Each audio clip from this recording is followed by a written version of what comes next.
Hello and welcome to radiant academy. मैं अमोल चेपे आप सभी का स्वागत करता हूं रेडिएंट एकेडमी के इस एडिटोरियल एनालिसिस में। आज हम बांग्लादेश में जो अभी हो रहा है उस पे जो एडिटोरियल आया है उस पे बात करेंगे। साथ ही 10 नए और बहुत इंटरेस्टिंग वर्ड्स आज हम देखेंगे। इनमें से तो काफ़ी वर्ड्स ऐसे हैं जो आपके हमेशा रीडिंग कंप्रहेंशन में, क्लोज टेस्ट में यहाँ पे मिलते ही हैं। ठीक है, तो let us start with the class today. तो आज का जो पहला वर्ड है हमारे पास वो है एस्चीव। कौन सा वर्ड है ये? एस्चीव। ठीक है, देखो पहले सेंटेंस पढ़ेंगे हम लोग, फिर जाएंगे मीनिंग पे। क्या है word sentence? She chose to eschew social media in order to focus on her studies. उसने क्या किया? उसने क्या चूज किया? उसने चूज किया कि वो सोशल मीडिया को एस्चीव करेगी ताकि वो अपने स्टडी पे फोकस कर सके। मतलब उसने सोशल मीडिया से दूर रहना चाहा या दूर रहना पसंद किया।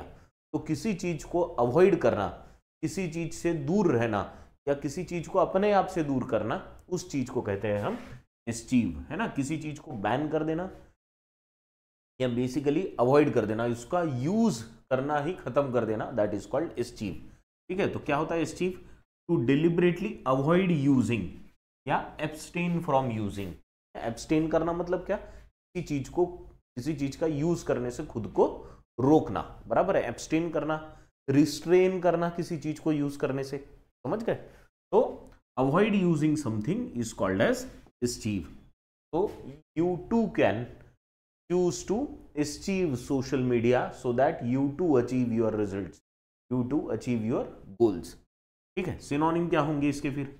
अवॉइड करना किसी चीज को, शन कर देना। शन करना मतलब बैन कर देना। स्टॉप यूजिंग समथिंग, यू शन समथिंग, बैन कर देना। ठीक है, आपकी तरफ से बैन करना। देखो बैन करना वैसे कोई ऑर्गेनाइजेशन बैन करता है किसी चीज को, पर आप अपनी ओर से उसे शन कर सकते हो या बैन कर सकते हो सो that you don't use it. या फॉरगो करना, किसी चीज का यूज करने की आपको आदत थी, अब आप उसे छोड़ चुके हो, छोड़ देना is called forgo.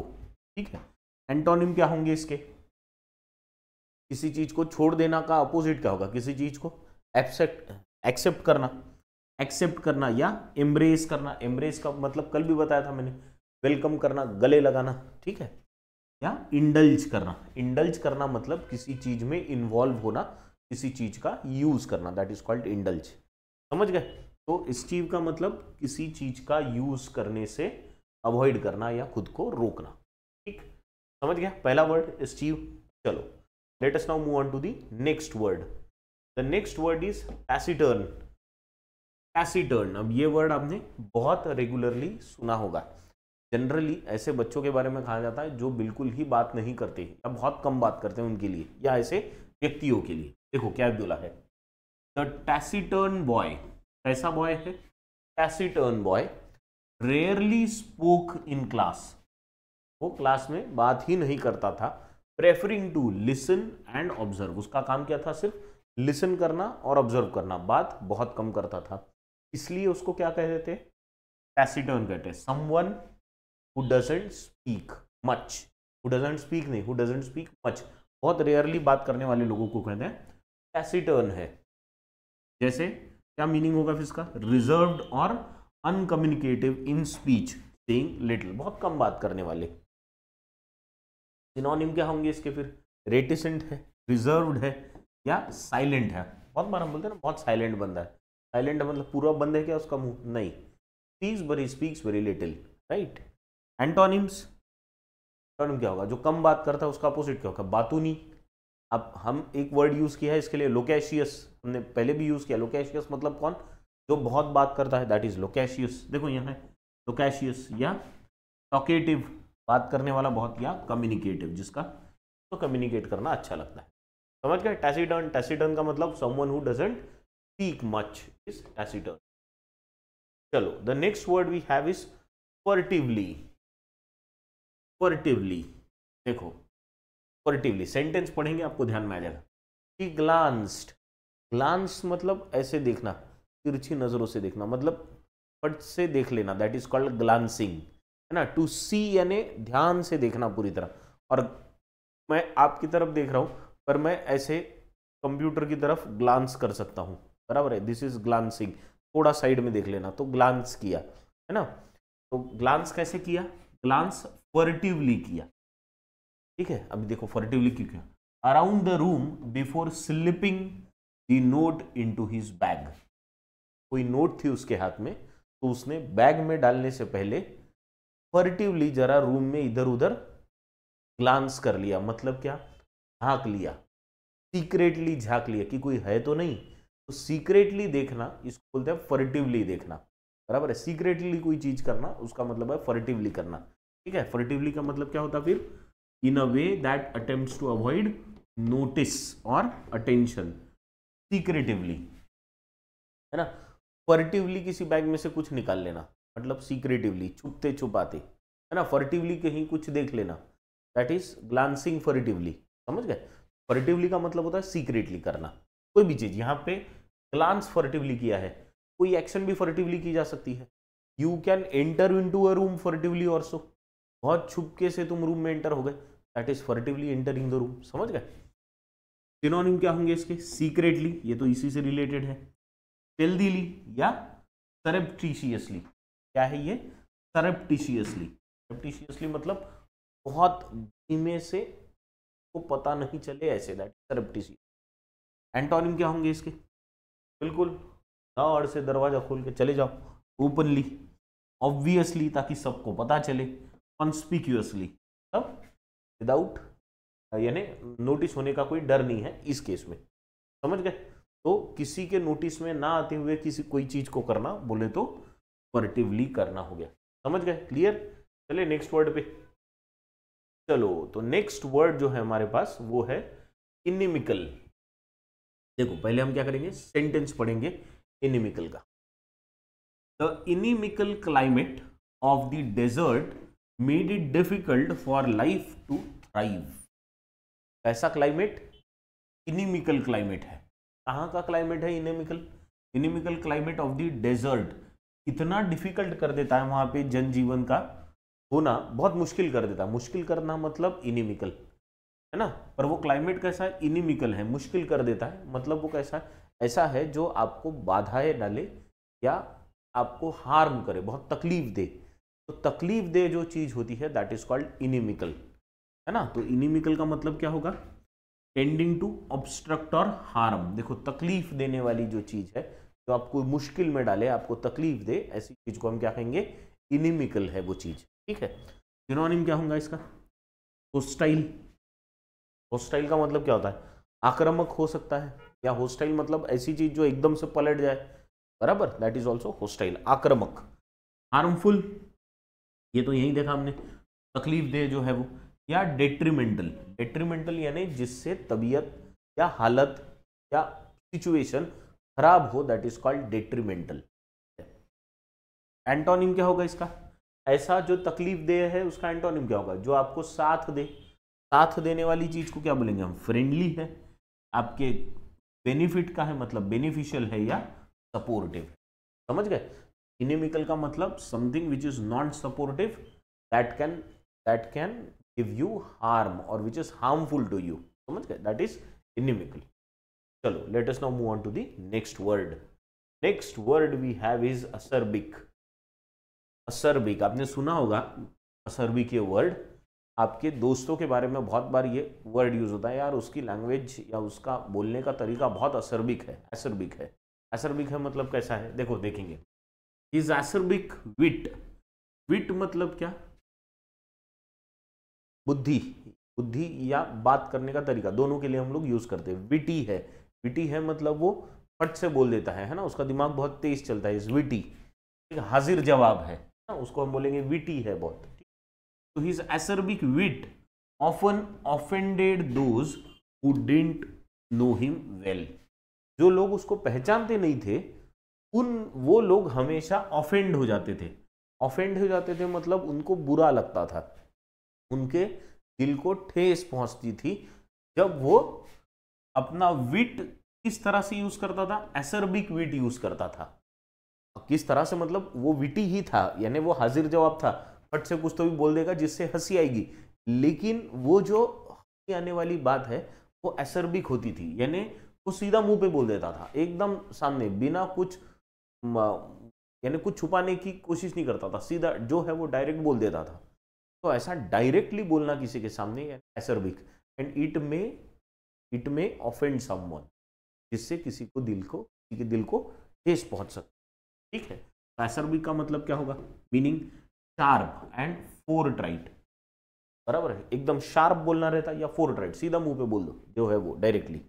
Specially of a comment और अ स्टाइल ऑफ स्पीकिंग, ये सीधा बात करने वाले जो लोग रहते हैं ना, सीधा वो बोल देंगे मुंह पे, जब वो ज्यादा ये नहीं सोचते कि आगे वाले को बुरा लगेगा या कैसा लगेगा, ऐसे बात करना इज कॉल्ड एसर्बिक। तो एसर्बिक ये बोलने का स्टाइल है।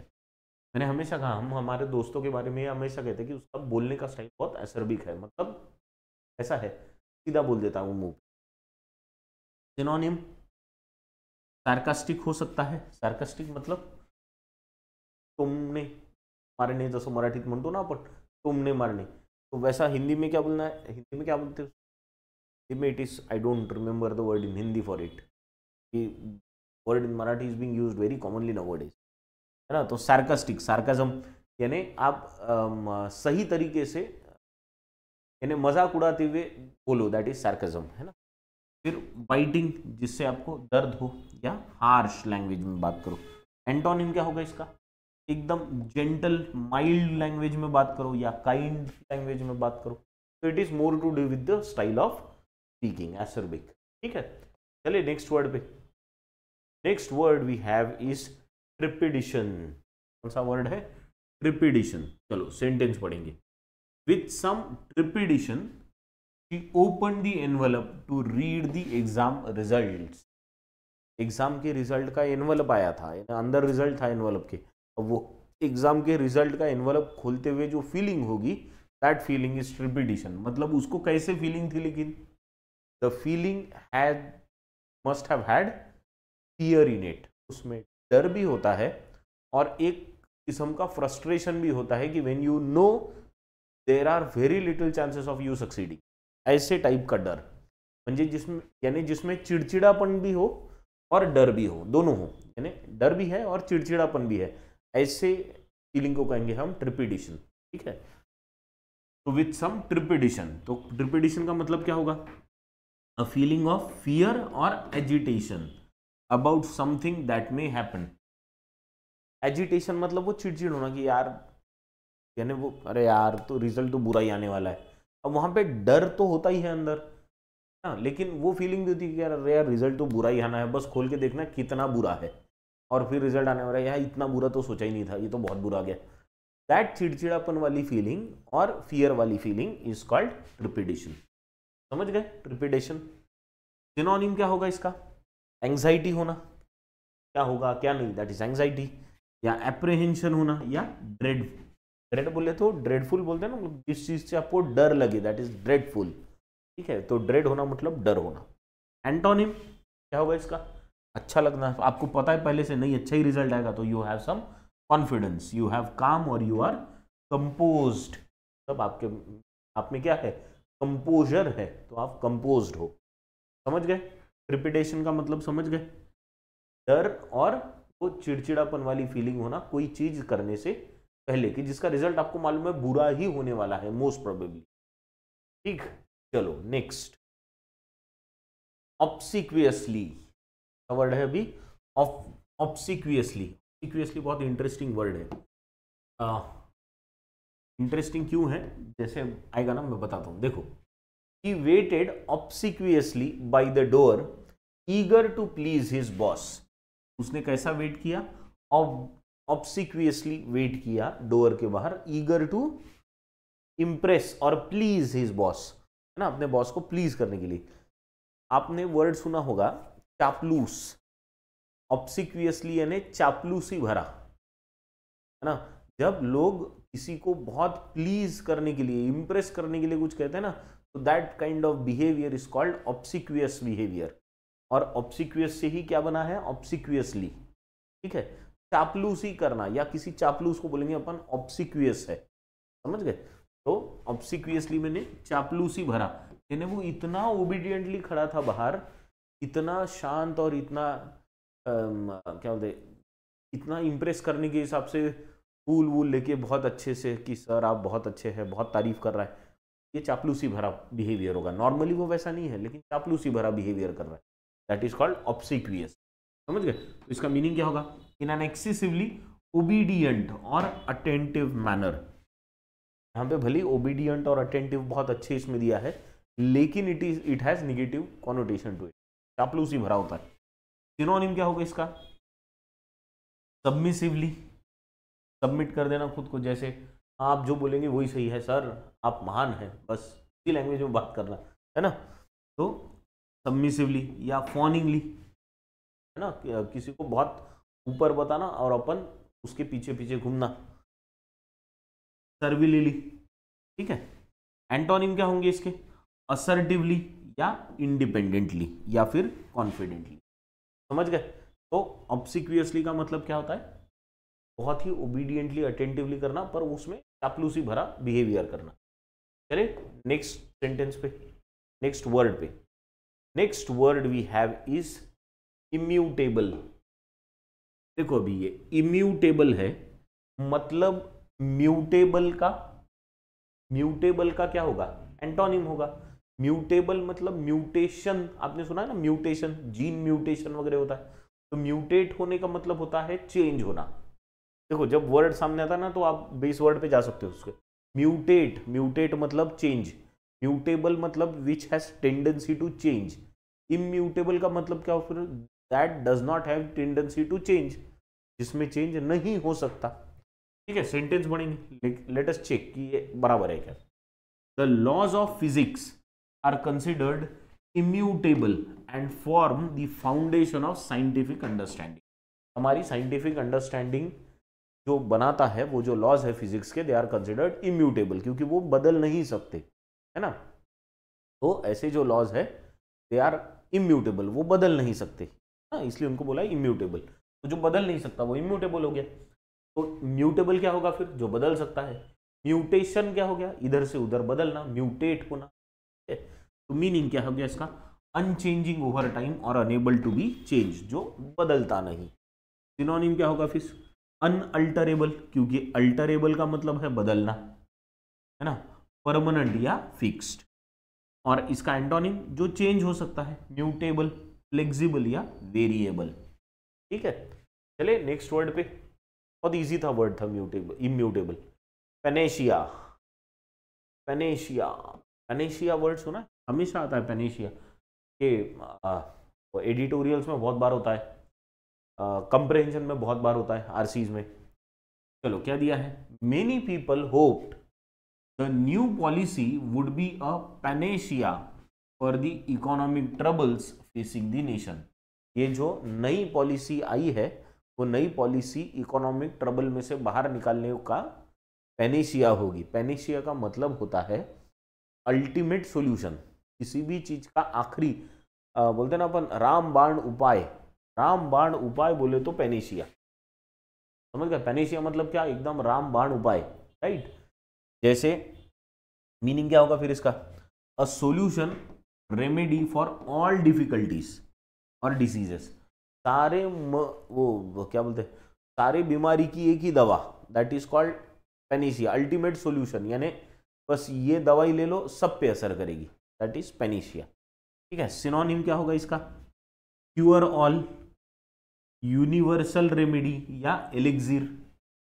एलिक्सिर के बारे में सुना है क्या कुछ? एलिक्सिर, एलिक्सिर क्या होता है पता है क्या? एलिक्सिर ये एक्चुअली केमिकल एल्केमी जो होती है ना, एल्केमी बोले तो केमिस्ट्री की स्टडी, उसमें एक ऐसा लिक्विड बोला गया है एलिक्सिर नाम का, कि जो हर बीमारी पे वो दवा की तरह यूज हो सकता है, तो उसको बोलते हैं एलिक्सिर। तो एलिक्सिर ये एक्चुअली हर दवा, हर बीमारी पे यूज होने वाली एक दवा की तौर पे है। समझ गए?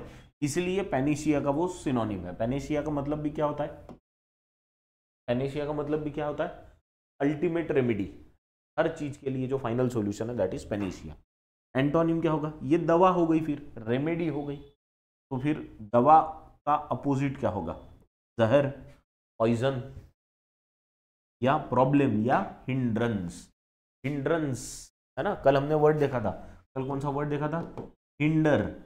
हिंडर मतलब बाधा, हिंड्रेंस मतलब भी बाधा ही होता है ना। हिंडर ये वर्ब हो गया, हिंड्रेंस ये नाउन हो गया। ठीक है, clear? Shall we move on to the next word? चलो, the next word we have is vacillate.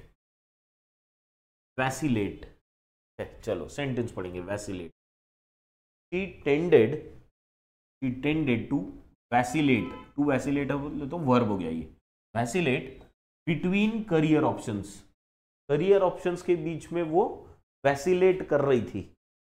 Enable to commit to a single path, खुद को एक सिंगल पाथ में कमिट करने में उसको तकलीफ हो रही थी। वो ये करूं या वो करूं, इसके बीच में क्या हो रही थी, वो झूल रही थी। तो दो चीजों के बीच में झूलना इज वैसिलेट करना। अपने वैसिलेट से रिलेटेड एक वर्ड सुना होगा, ऑसिलेट या ऑसिलेशन, सुना है ना? पेंडुलम क्या करता है, ऑसिलेट करता है। बस वैसिलेट भी वैसा ही है, दो ऑप्शंस के बीच में इधर से उधर झूलना is called vacillate. Very similar to oscillate, है ना? मीनिंग टू ऑल्टरनेट और वेवर बिटवीन डिफरेंट ओपिनियंस और एक्शंस और बी इनडिसाइसिव। डिसीजन लेने में मुश्किलात होना, मुश्किल होना, आप ये करूं या वो करूं, इसके बीच में जब झूल रहे होते हैं तो यू आर वैसिलेटिंग।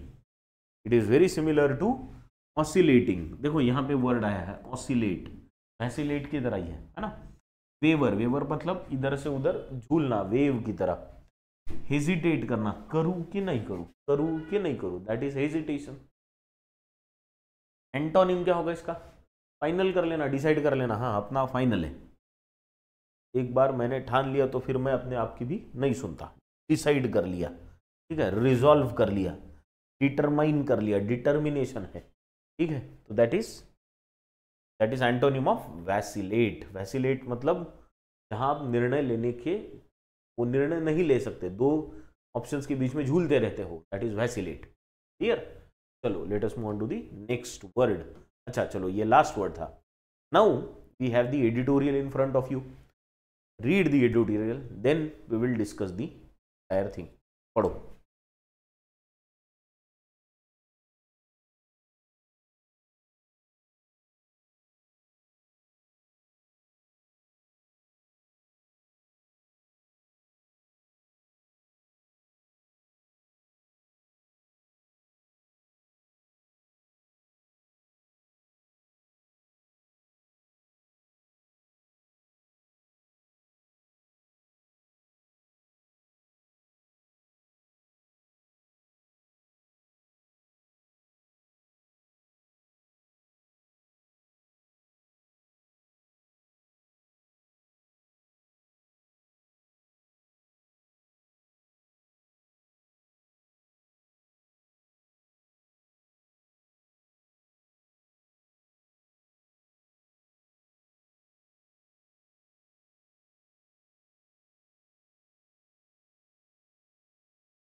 डन, पढ़ लिया?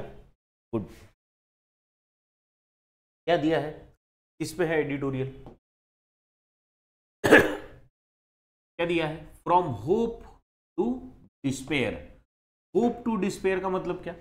वो बोले तो बहुत आशावादी वातावरण से एकदम निराशावादी डिस्पेयर वाले वातावरण में लाके रख दिया है। इस पे है article on Bangladesh after Sheikh Hasina. Sheikh Hasina का रेजिग्नेशन हो गया बांग्लादेश से, she has come to India, और उनके रेजिग्नेशन के बाद अब बांग्लादेश का क्या होगा उस पर ये एडिटोरियल है। With her dramatic escape from Dhaka just moments before mob arson and vandalism. Arson का मतलब होता है लूट, लूटपाट, और वैंडलिज्म का मतलब होता है तोड़फोड़। तो लूटपाट और तोड़फोड़ जो वहां पे प्रधानमंत्री के आवास पे हुई है, ये उसके बिल्कुल पहले वो वहां से कैसे तो भी भागने में सफल रही है ना। Ousted Bangladesh prime minister Sheikh Hasina will have time to pause and consider what led to this little expected outcome. अब उनके पास हिंदुस्तान में आने के बाद थोड़ा सोचने के लिए समय मिलेगा उनको कि कहां गलती हुई है। Once the hope of Bangladeshi youth in battles for democracy and a prime minister who breathed life into Bangladesh economy। एक बार क्या सिचुएशन थी, एक बार तो ऐसी सिचुएशन थी कि वो बांग्लादेश के यूथ की एकमात्र आवाज थी या एकमात्र उनका सहारा था, जिनके भरोसे डेमोक्रेसी का बैटल लड़ा गया। दूसरा, वही एक ऐसे प्राइम मिनिस्टर थी जिन्होंने बांग्लादेश की इकोनॉमी में एक नई जान फूकी थी, है ना, breath life into the Bangladesh economy।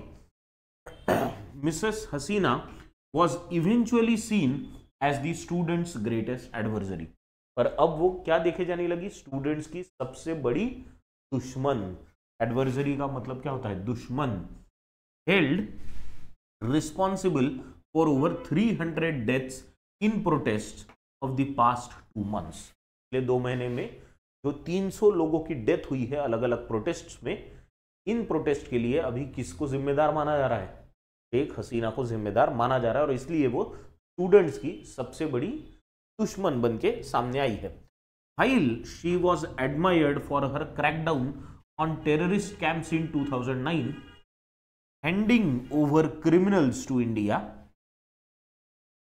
and her campaign against radicalization, है ना, वो किस चीज के लिए जानी जाती है, वो एक स्ट्रांग वुमन की तरह जानी जाती थी, जिन्होंने क्रैकडाउन किया था किसके अगेंस्ट, टेररिस्ट कैंप्स के अगेंस्ट। बांग्लादेश में जो टेररिस्ट कैंप्स थे उनको अटैक करके उनको खत्म किया, जो क्रिमिनल्स पकड़े थे उनको हिंदुस्तान को सौंप दिया, है ना।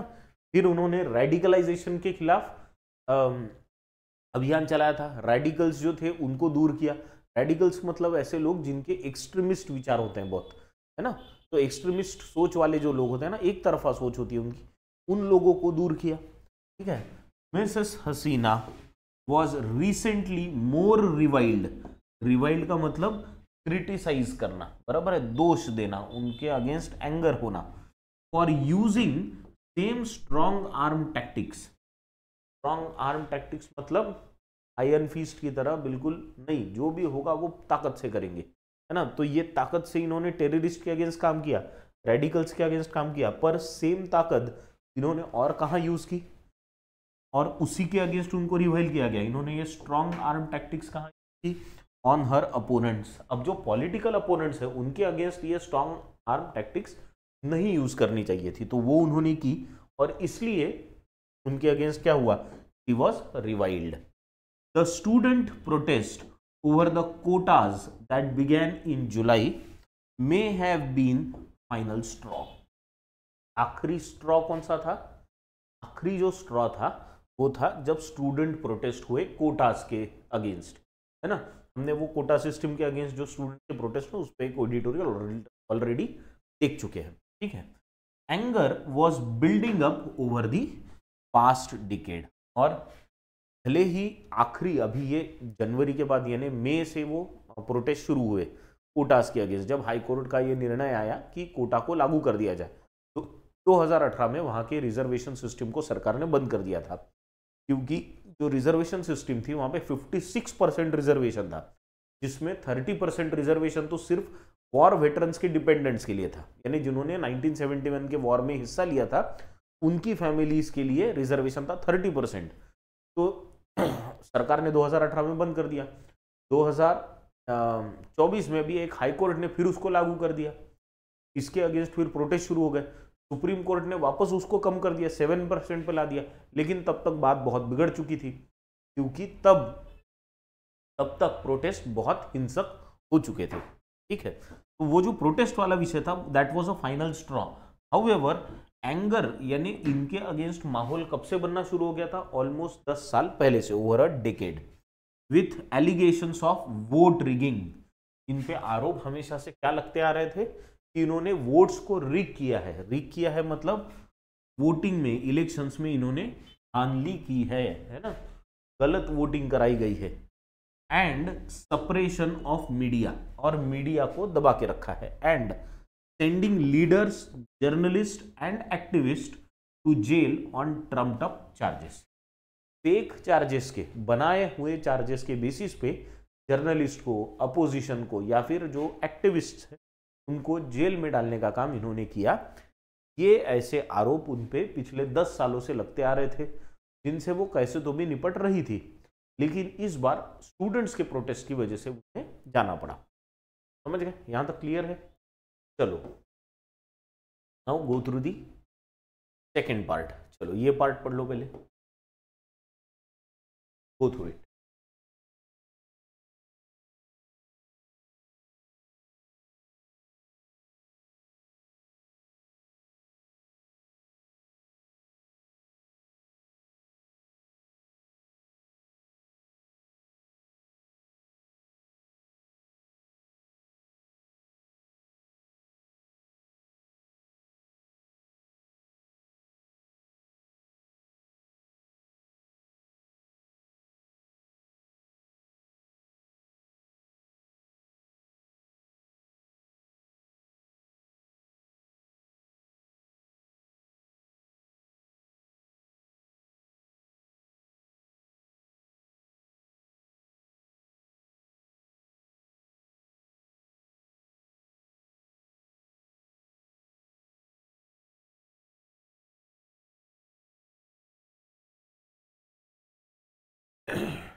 ठीक है, डन, पढ़ लिया?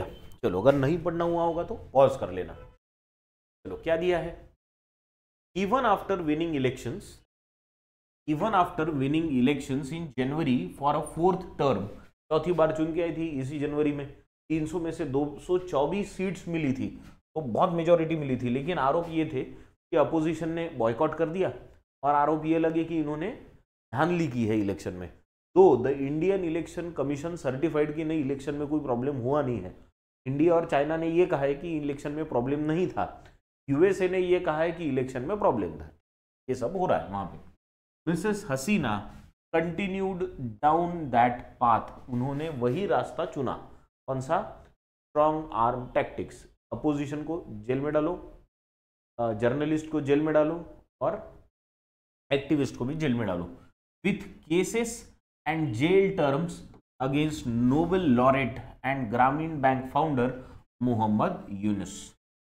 और इन्होंने किसको जेल में डाल दिया? नोबेल लॉरेट जो थे ना, मोहम्मद यूनुस, उनको भी। मोहम्मद यूनुस कौन है? ग्रामीण बैंक के फाउंडर है ना। और अभी now tipped to head the interim government, अभी फिलहाल तो वो पेरिस में है, पर वो चीफ गेस्ट करके वहाँ पे पेरिस के ओलंपिक्स में उनको बुलाया गया था, लेकिन slated to come back to Bangladesh. तो ये अभी बांग्लादेश वापस आएंगे, और इनसे रिक्वेस्ट की गई है स्टूडेंट्स ऑर्गेनाइजेशन की तरफ से कि आप अभी जो इंटरिम गवर्नमेंट बनेगी उसे आप लीड करो, उसे आप हेड करो। Her actions and refusal to give any space for dissent, dissent यानी अपोजिशन, है ना। किसी को, कोई आपके अपोजिशन में कुछ कह रहा है तो उसको थोड़ी जगह तो दो, तो दबाने की कोशिश हमेशा ही करनी चाहिए, ऐसा नहीं है, बोलने देना चाहिए। तो ये दबाने की जो कोशिश थी उसके अगेंस्ट, है ना, उसकी उनकी जो एक्शंस थी, और ये रिफ्यूजल जो था किसी को स्पेस देने का, have tarnished the legacy she holds. Tarnished यानी उनकी जो लीगेसी थी, लीगेसी मतलब उनके फादर से चली आ रही जो उन्होंने बनाई हुई अपनी एक पेस थी, अपना नाम था, उस नाम पे दाग लगा दिया, दाग लग गया। She holds most dear that of her father, कौन सी लीगेसी उनके पास? उनके फादर की, जो उनकी सबसे इंपॉर्टेंट लीगेसी है। The much beloved founder of Bangladesh, ये व्यक्ति जिनकी वजह से बांग्लादेश बना, father of the nation Bangladesh जिनको बोला जाता है, शेख मुजीबुर रहमान, जिनको वहां पे बंग बंधु भी कहा जाता है, जिनके स्टैचू को कल तोड़ दिया गया, whose statues now stand amidst the rubble. Amidst the rubble का मतलब क्या होता है? रबल का मतलब होता है डेब्रीज, यानी टूटा फूटा जो मलबा होता है, मलबा ना, सारा बिल्डिंग या कुछ भी मूर्ति वूर्ति टूट गई तो उसका मलबा होता है। तो अभी वो स्टैचू नहीं है, वो स्टैचू मलबे में तब्दील हो चुका है। देयर इज नो डाउट, उन्होंने तो वहां के father of the nation Bangabandhu का वो पुतला ही तोड़ दिया पूरा, ठीक है। There is no doubt that the extreme of violence and protest had political support. ये सिर्फ स्टूडेंट के प्रोटेस्ट में इतना एग्रेशन नहीं होता, ये इसके पीछे कारण पॉलिटिकल सपोर्ट था, इसमें कोई डाउट है नहीं, किसी को भी नहीं है। And possibly the encouragement of elements in Pakistan and the US, और इंटरनेशनल पॉलिटिक्स भी बहुत इन्वॉल्व है, क्योंकि अवामी लीग जो पार्टी से ये शेख हसीना बिलोंग करती थी, वो पार्टी का और यूनाइटेड स्टेट्स का बिल्कुल नहीं जमता था। तो यूनाइटेड स्टेट्स हमेशा से कुछ ना कुछ करने की वहां पे बांग्लादेश में कोशिश कर ही रहा था। इसके अलावा यूनाइटेड स्टेट्स का खास दोस्त पाकिस्तान ये भी कोशिश कर रहा था कि कुछ ना कुछ बांग्लादेश में किया जाए। Both of which had tense ties with the Awami League government, इनकी हमेशा से बनती नहीं थी, कभी नहीं बनी इनकी। More worrying is the underlying involvement of the Islamist group that could affect the religious tolerance and secularism. सबसे सबसे जो टेंशन वाली बात है या मुश्किल करने वाली बात है, सिचुएशन को और प्रॉब्लमेटिक कर सकती है, वो है कि इस्लामिस्ट ग्रुप्स का इसके लिए जो इसमें जो इन्वॉल्वमेंट थी that is more difficult to handle, वो ज़्यादा डिफिकल्ट रहेगी ये इस्लामिस्ट ग्रुप का इसमें एंटर होना, ठीक है। क्योंकि आपको पहले बताया था रेडिकलाइजेशन यानी एक्सट्रीम सोच वाले जो लोग थे उनके अगेंस्ट शेख हसीना ने कार्रवाई की थी। तो ऐसे कुछ इस्लामिस्ट ग्रुप थे जो रेडिकलिस्ट थे, अब वो आवाज़ उठा रहे है ना कि नहीं अच्छा हुआ शेख हसीना गई, अब हमारे हिसाब से चलेगा, ठीक। तो उसकी वजह से क्या होगा, अभी वहाँ पे रिलीजियस टॉलरेंस को धोखा हो सकता है, यानी वहाँ पे जो माइनॉरिटीज़ है, वहाँ पे माइनॉरिटीज़ में हिंदूज़ है, क्रिश्चियंस है, सिख्स है, इनके अगेंस्ट प्रॉब्लम्स हो सकती हैं, इनको प्रॉब्लम्स हो सकती हैं। एंड सेक्युलरिज्म यानी सारे धर्मों को इक्वल माना गया है वहाँ पे, भले ही वो एक इस्लामिस्ट कंट्री है लेकिन सारे धर्मों को सेम माना जाता था शेख हसीना के रूल में तो भी। पर अगर ये इस्लामिस्ट ग्रुप्स की अगर यहाँ पे ताकत बढ़ गई तो फिर माइनॉरिटीज़ को बहुत प्रॉब्लम हो सकता है, जैसा हमारे बाकी नेबर्स में यानी पाकिस्तान में होता है, वैसा ही कुछ बांग्लादेश में हो सकता है। ये डर है that Miss Hasina try to usher during her 15-year tenure. ये सेक्युलरिज्म को मेंटेन करने का और रिलीजियस टॉलरेंस रखने का काम शेख हसीना ने बहुत अच्छे से किया था, पर अब अगर इस्लामिस्ट ग्रुप की ताकत वहां बढ़ गई तो माइनॉरिटीज को बहुत तकलीफ हो सकती है। For India each of these outcomes must be cause for introspection. हमको भी हमें अंदर झांक के देखने की जरूरत है। इंट्रोस्पेक्शन का मतलब क्या? अंदर झांक के देखना। New Delhi was not just complicit in Mrs Hasina's actions against Bangladeshi opposition members by failing to advise her to the of the repercussions। Repercussions याद आया, हमने ये वर्ड देखा था 2-3 दिन पहले। रिपरकशंस का मतलब होता है परिणाम, कि लॉन्ग टर्म आउटकम क्या होगा, इसका परिणाम क्या होंगे, ये बताने में हम भी कंप्लिसिट रहे। कंप्लिसिट रहे मतलब we were slightly careless in telling Sheikh Hasina कि आपके साथ ऐसा ऐसा हो सकता है, आप इतना स्ट्रांग आर्म टैक्टिक्स मत यूज करो। तो ये हमने उनको नहीं बताया एज एन एल्डर ब्रदर।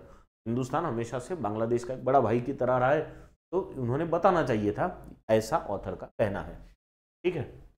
चलो go through the last part, छोटा सा पार्ट है आखिरी, गो थ्रू इट क्विकली, पढ़ो।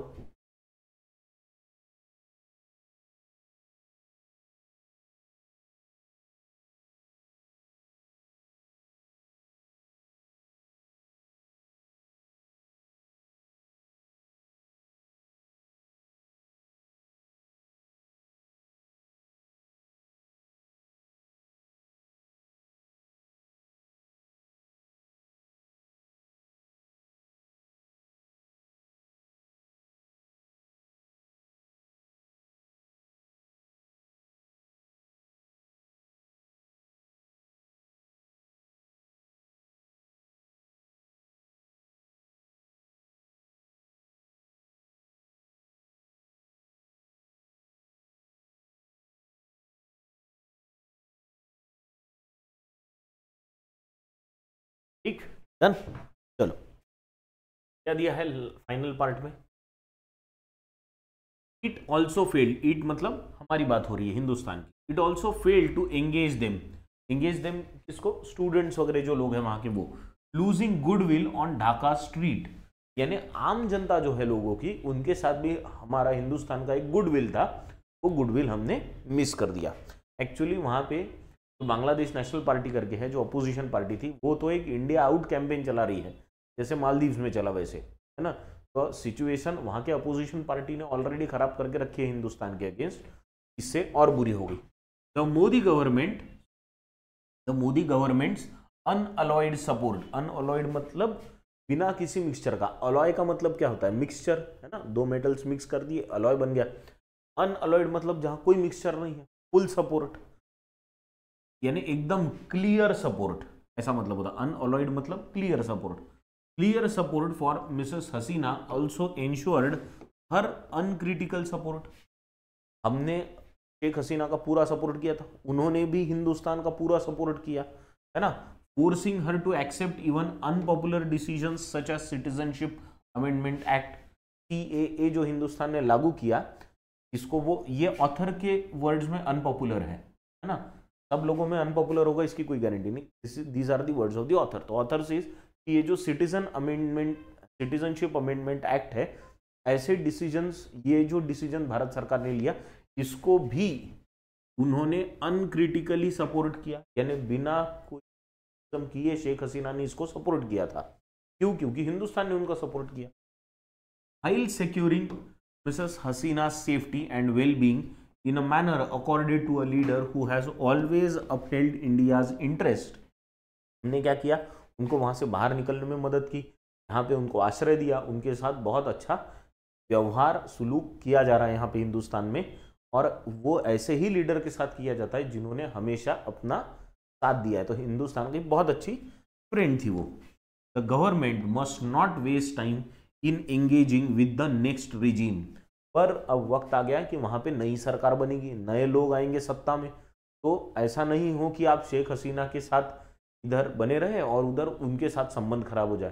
भारत को वहां आने वाली नई सरकार के साथ भी बहुत जल्दी एंगेज करना पड़ेगा, उनसे भी संबंध स्थापित करने पड़ेंगे। And work to assist a peaceful transition to a more inclusive process for democracy in Bangladesh.